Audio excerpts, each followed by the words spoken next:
Welcome back into the Sports Drive, everyone. For the last few minutes of the show, I brought in KJ Doyle to chat a little bit, kind of like what we just went over with some of the coaches. I brought on Coach Chandler from West Plains, obviously a big game we were talking about, and then Coach Hubler, Emerald High softball. Yeah.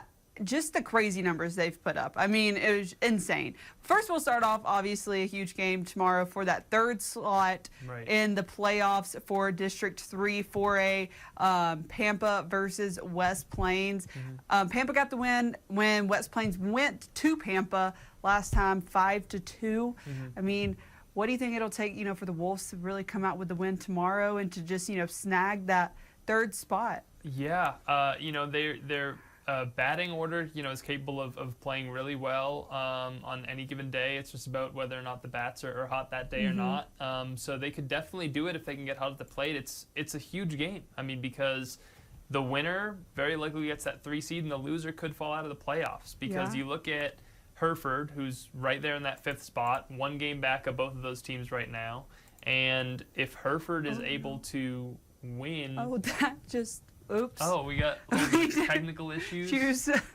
Try hitting one of those presets right there. See if that'll work. Okay. That gets us back on track. Oh, maybe. Look at that. It was just a zoom in and zoom out of KJ. There we go. But yeah, Hereford is sitting 1 game back right now of both of those teams in the 5th spot. Yeah. So if Hereford is able to win on Tuesday, and one of those teams is obviously going to lose, then that moves them into a tie. Now, I think West Plains has already taken both against Hereford, so West Plains has that tiebreaker. Pampa doesn't, so this is a lot bigger for Pampa tomorrow. But Hereford ends the season with, I believe, Perryton and Borger, who are both in the last 2 spots in the district right now, the 2 bottom teams in the district. So their schedule lightens up after having some real struggles these last few weeks. I think they're 1-3 over the last 4, Hereford is. So they could get back into the playoff picture. They have, 2 games that should be very winnable for them down the stretch, and the schedule works out that one of these teams is going to have to lose, so they'll be moved back into a tie, and then Pampa ends the season with Randall. So that is no easy task either. So Pampa really needs to win this game a lot more than West Plains does, as much as West Plains needs to win it too, because Pampa has the much tougher road down the stretch, ending with Randall. West Plains ending at Dumas, which is a little bit of an easier matchup. I agree. I was also talking to Coach Chandler. I mean, obviously we've seen a lot of, success with a lot of West Plains sports already this season, just setting that foundation, kind of setting the standard for what they want for years to come. And, I mean, I asked him, just kind of, did you see that potential at the beginning of the season? And, I mean, he said, yeah, obviously these kids have played, under Coach Hamilton, and at Canyon as well, under Coach Doyle.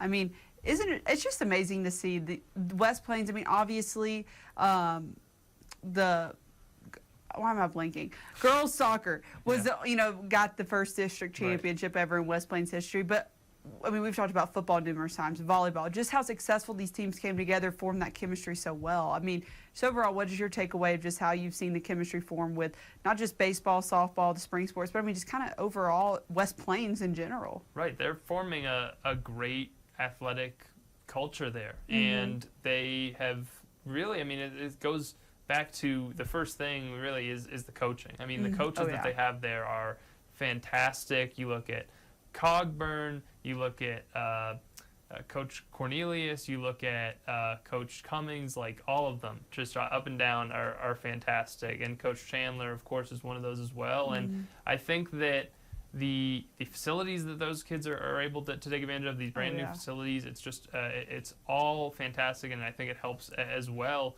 And the big thing with everything they're doing there, especially as it relates to the end of this season, is just how much you can tell that those players are putting into it, even though they're a little bit at a disadvantage because they don't have the same sort of senior leadership that some of these other teams do, and they're trying to build for more so next year, really even more than this year, but they're still performing at a high level even through that. So it's been really impressive to watch all of those teams grow this year, and now we're getting to the point where this is the end of West Plains year 1. So we've talked so much about we West won't Plains ever have to say inaugural ever again. Now we don't have to talk as much about that anymore. And going into next year, those expectations are going to be set very high for them. I think everybody thinks so.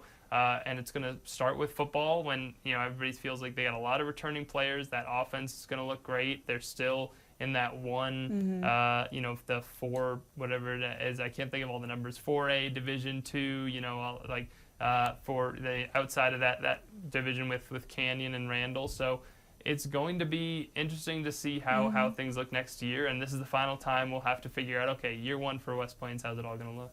Exactly. And we have a few more minutes here, and I kind of wanted to switch gears to softball here. Obviously, as like I said, I had Coach Hubler on, and we chatted about the insane season. I just won't even say great, like the insane season. One loss. I mean, that was the game 2. Yeah. They're on a 27-game win streak. Right. He mentioned the win streak. I was like, Coach, this isn't a 6 or 7 game. This is a 27 game. Yeah.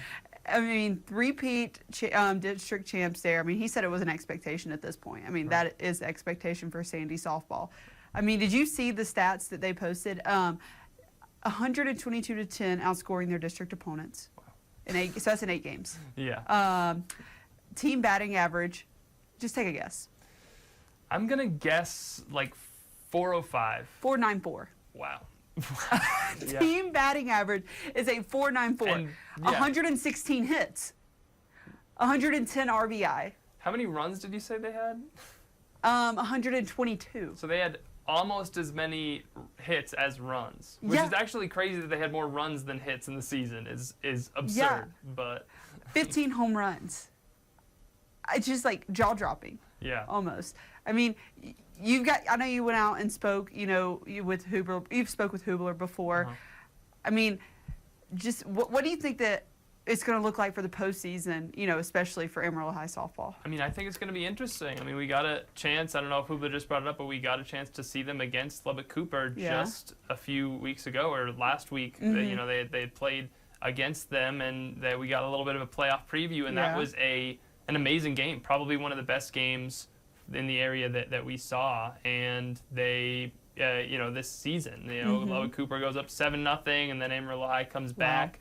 So Lubbock has very good softball teams, and it's going to be a very competitive first matchup. So that's going to tell the tale, really. I think that first matchup is going to be one of the toughest, and we'll see what they're made of, what they're capable of in it, and see if they're capable of going on a good run. Absolutely. Well, KJ, thanks for chit-chatting a little bit.